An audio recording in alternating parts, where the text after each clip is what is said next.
You got a message. Тебе сообщение. Sana bildiriş geldi.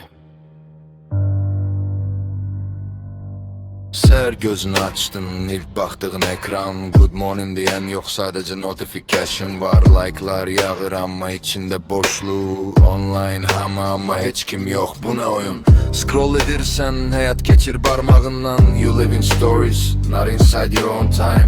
Gülən üzlər, filtrələnmiş yalanlar. Reallıq susur, danışır rəqəmlər, saylar. Ding ding, kimdi səni çağıran?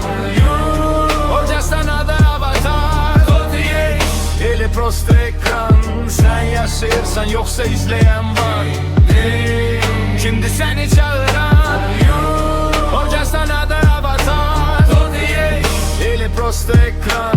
Sen yaşayırsan yoksa izleyen var. Telefon знает, что ты хочешь раньше тебя. Sen özünü tanımırsan ama o tanıyır seni daha yaxşı.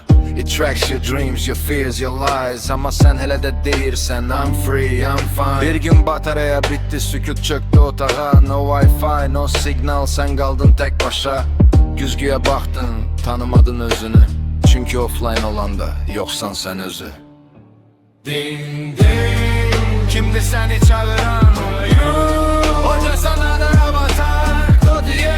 Eli prosto ekran. Sen yaşayırsan yoksa izleyen var. Kimdir seni çağıran? Hoca sana da avatar. Eli prosto ekran. Sen yaşayırsan yoksa izleyen var.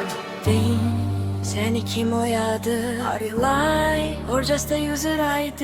Кто ты теперь без сети? Sen varsan yoksa sistemde biri. Seni kim oyadı? Are you live or just a user ID? Кто ты теперь без сети? Sen varsan yoksa sistemde biri.